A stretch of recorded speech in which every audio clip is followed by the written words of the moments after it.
But we also recruit plenty of people who grew up in Northern Ohio or in Southern Ohio or somewhere in the Midwest and are thinking, I really do want that big house and still have a great working environment. So I wouldn't mind, moving to Cleveland, in 5 years or in 4 years, or to Columbus or some Midwest city. But I want to have a good time working and with a great nightlife for 2 or 3 years, at least. I want to live that urban environment.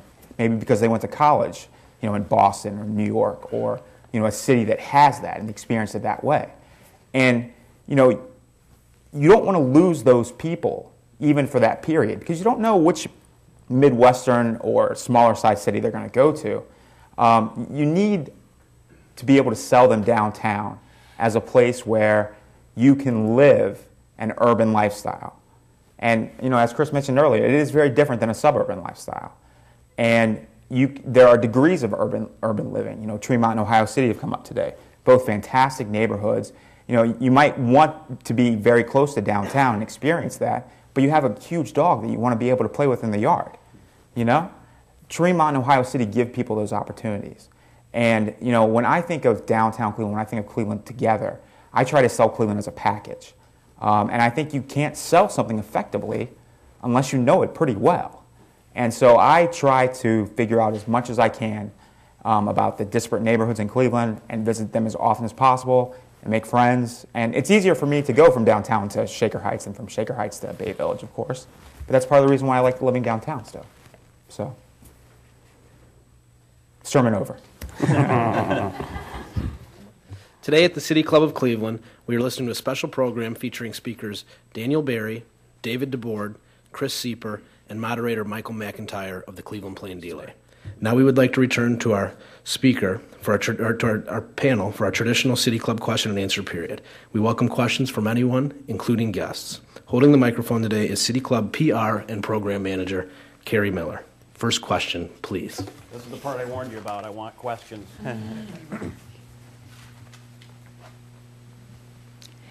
I heard a lot of good things about attraction.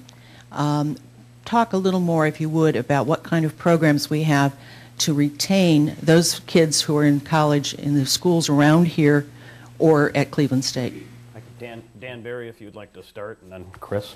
Well, that's certainly a critical issue, and probably one of the main tools that a number of people have focused on to help do that are internships. We have had a number of programs aimed at linking companies in the science, technical areas with the opportunities for third frontier internships whereby area college students are hired for summer internships. The rationale being that something on the order of 70% of individuals who do an internship with a particular company end up receiving an employment offer from that company. So internships are a critical tool in the recruitment and retention of local talent.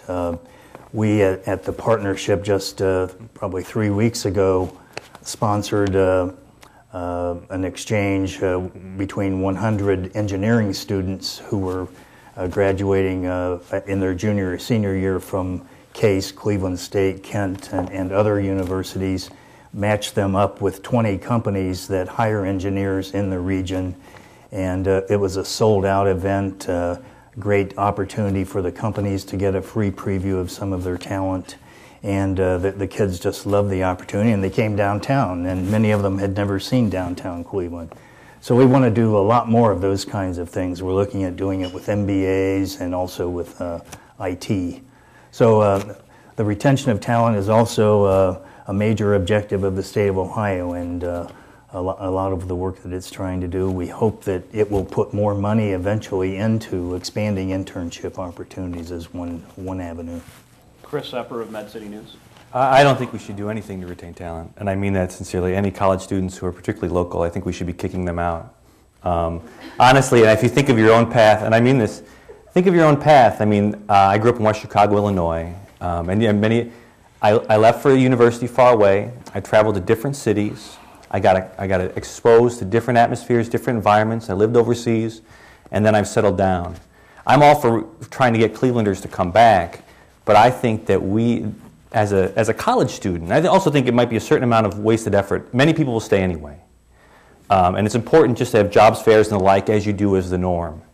But what kind of person are we going to recruit and spend money on if we just say you will live in Cleveland your entire life, as opposed to, putting more money into Cleveland Plus and attracting a broader array of people from different environments who can bring different perspectives here. You're going to get lots of people around town to stay locally, but if we want to attract more, I would try to attract people from around the country more than. I'll trade you 50 Clevelanders for 10 people from Austin, Texas, right now, straight up. That's my deal, right now. Only if I'm one of the Clevelanders. And I would, and I mean, if Cleveland wants to get behind something, I would also get behind increased H-1B visa programs to attract more people. Robert Smith, the Plain Dealer, just finished co-authoring a book called Immigrant Incorporated, attracting more foreigners, immigrants to downtown. I'm a son of 2 immigrants, and many of us share that same story. So, I would slash the budget for any of these special college students who grew up here, kick them out, make them see the world, and then draw them back in. As a native Clevelander who has never been further south than Broadview Heights, thank you very much. Next question, please. I'm not sure that I could find Broadview Heights, so I commend you for that. And I totally agree that we should broaden our horizons and experience other things and come back. But Cleveland Challenge, one of the challenges facing Cleveland is this perception, whether it's from outsiders or from people that are here from the Broadview Heightses or the Easts or the Wests, not really having an accurate perception of the urban core. So how can we change what the perception of the urban core is, whether it's for talent attraction, talent retention, talent whatever, individuals, businesses? I mean, we're all here because we know what the urban environment really is, but how can we change that perception? I'm hearing that question, and I'm thinking about the hastily made Cleveland videos, which we did a show on WCPN on, and the idea that we from Cleveland do make these kinds of jokes about the place we live in, really, as the comedian who did that, Mike Polk, did, and explained, out of a place of love, we can make fun of ourselves, but how much damage are we doing to ourselves? I think... David DeBord. Oh, sorry. Sorry. I just like to talk, so I just started. I apologize. I think we do a lot. I was lucky enough, I went to Vanderbilt for law school, and my colleagues that I graduated with went across the country. My undergrad, they also sort of spread across the country, and I've kept very closely in touch with a lot of them. So I spent a lot of time in a lot of other cities, and spent a lot of time bringing friends to visit me here. And for the last 6 years, they're all universally impressed and frankly shocked a lot of times at how much fun Cleveland is, how great downtown is, and just how vibrant it really is.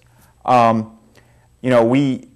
went to a small school near Columbus, and traditionally my college friends, we would always get together around Columbus a couple times a year. We could all get together because it was centrally located, even for the people who were coming from further south. The last couple years, I've been able to drag everybody up to Cleveland, even though I'm the only one here and everybody else has to go a couple more hours, because they've experienced downtown Cleveland and they're enjoying it more. We have more fun here. It's a lot less complication. As far as how to change the perception, first of all, we should be delivering a positive message, I think, generally. And you have to remember that if nobody has a perception of Cleveland, then your offhand jokes or your offhand remarks about it are what they see, other than news stories. And, we all know the news loves bad news, right? I mean, bad news sells. So I think we have to, I'm not a publicist, and, frankly, the question intimidates me. How do we change the perception of Cleveland in the nation? But, LeBron James helps. The little things we can do to make the city more attractive, I think, help.